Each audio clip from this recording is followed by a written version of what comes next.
Sputnik is one of the best vaccine out there for protection against COVID. Why? Because it has efficacy of 91.6%. Means if 100 patients take this vaccine, 91% patients will not get COVID-19 infection. 8% may have chance of getting infection, but it is beautiful. And it also offers the efficacy against severe COVID-19 infection, and that is 100%. Means no one no one among those who get this vaccine will get infected to such an extent that they'll need ventilator. So this is best. This efficacy against severe COVID, if it is 100%, it means that no one will die because of COVID if they get this Sputnik vaccine. No one will need invasive ventilator, or no one will need prolonged hospitalization even if they get COVID after getting Sputnik vaccine. This vaccine is recommended for all those patients whose age is more than 18 years of age, and those patients who are elderly. They have shown as good result as shown in young patients. So patients of more than 60 years of age also, they have shown very good immune response.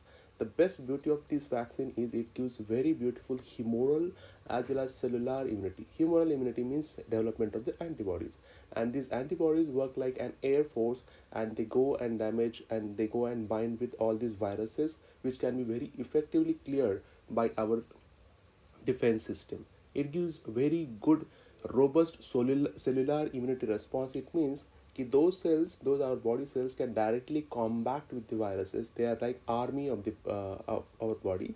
So both this response, that is humoral, that is antibody, as well as the cellular immunity response, develops very well after getting this vaccine.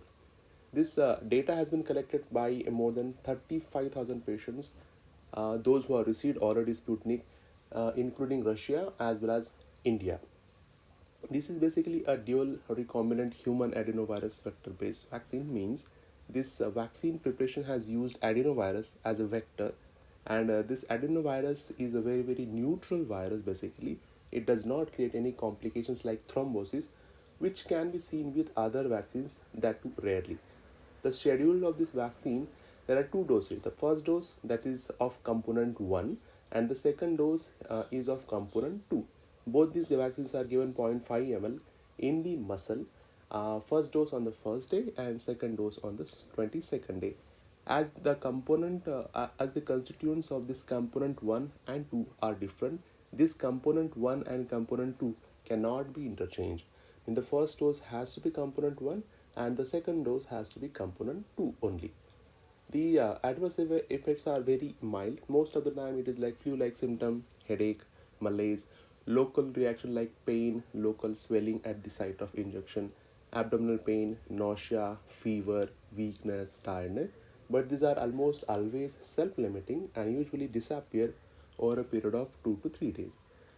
This vaccine has not shown to develop any clotting, which is one of the best thing of this vaccine, because the cell line, or the material, or the raw material which is used for this vaccine preparation, which is called cellular, has been used for multiple vaccines since 1993, and any vaccine has not shown to develop any thrombosis.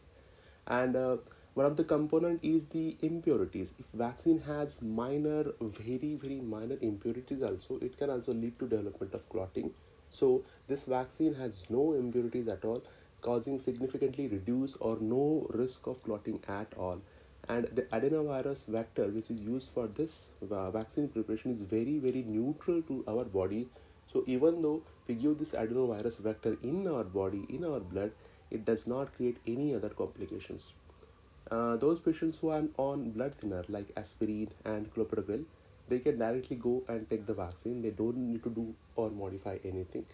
Those patients who are on warfarin, first they have to make sure that their INR is normal, or it is in the therapeutic range. If it is between 2 to 2.5 also, it is acceptable, or if it is less than 2, patient can directly go and get vaccinated. They don't have to stop or increase or reduce the dose of warfarin. If the INR is more than 2.5, or if it is above the therapeutic range, then first the INR has to be normalized, and then only the medicine can be taken. If the patient is on dabigatran or rivaroxaban or apixaban, which comes in the form of like Xarelto, Rivaban, Exafib, at that time they need to omit a single dose on the day of vaccination for 12 to 24 hours. So if someone takes that tablet in the morning, they can simply take the same tablet at night time 12 hours after the vaccine, or they can simply skip that day medicine and they can continue the dose of this blood thinner from the next day. So thank you. This is one of the best vaccine out there which can be definitely taken. Thank you.